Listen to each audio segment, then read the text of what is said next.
right behind cycling. So we're close to that. There's stuff out there. Yeah, I mean, we're starting to realize that there's been case after case coming out now. Park Tai-hwan just tested positive. Another Brazilian swimmer tested positive. There's a Russian doping scandal that's kind of being looked into right now. And I think that it's actually been around a little bit longer than the swimming community has wanted to admit, but now it's starting to come to the forefront a little bit. It's harder to ignore now.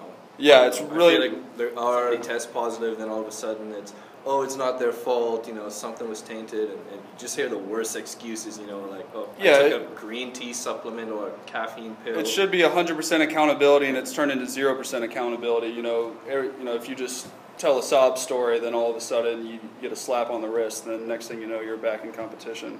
So how often do they test a pro athlete in swimming? I know you got tested. I get tested all the time. I actually got a call last night. They were at my house. I forgot to update my testing.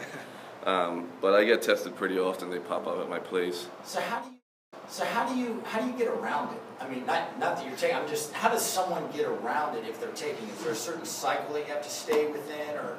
I have no idea. Yeah, that's a loaded question. I mean, I guess it depends on what you're taking, and like you said, how often you get tested. Like if you're someone like me, right now, I'm not on USADA's doping list. At one point I was, so they would test me regularly. Right now I'm not. So somebody like me could be doping out of competition pretty regularly and not really have very much of a chance of getting caught. But if you're somebody high profile, obviously the chances are a lot higher. So if you kind of got to have a team of people potentially behind you if you really want to get away with it. Yeah, that's what I think. It's like if I see the trends, these guys kind of lay low for a long time, and then all of a sudden they pop up and they're swimming world-class times. Like, you haven't raced all season. How is it that you're just racing the fastest in the world, right out the gate? I mean, yeah, there's stuff like that, and it's just kind of like you don't see them, and then all of a sudden they're there and they're super fast. It's like, where have you been? Yeah. Well, back in the 80s, when I was swimming, they were testing, they'd pull you out of swim practice. Yeah. And they'd follow you in and have to watch you. I think a lot of people are protected by their countries. If you have a big guy like Cielo, who's been caught, or Park, who's now been caught.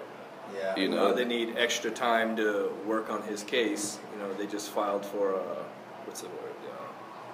Yeah, they just they're suing the doctor. Yeah, like it's... how would you not know that?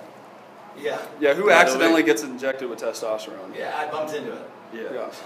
I don't buy any of it. No, none of it. And Cielo tested positive. He was like one of now 7 Brazilians that have tested positive for a masking agent. Maybe double that, actually. And he competed at Worlds 3 weeks after that, I believe, something like that. Yeah, I mean, it was pretty much right after, and then won World Championships. And for a tainted caffeine supplement that he had a prescription for, that his friends were also taking, that didn't have the prescription for it.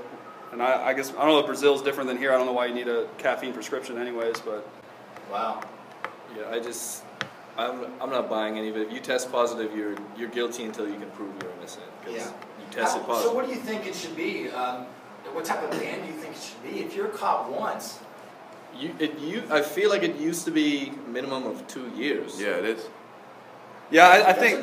And now it just sounds like... Yeah, I think the problem is not so much that the suspensions that they suggest are fine, I think, but they don't uphold them. If you come up with a halfway decent excuse of why it was in your system, then you get it reduced, and I think that's the problem. If it's 2 years for a first offense, and then what's after that? Life. I mean, I don't think that's necessarily a bad system, but they don't really uphold that very often, from my point of view.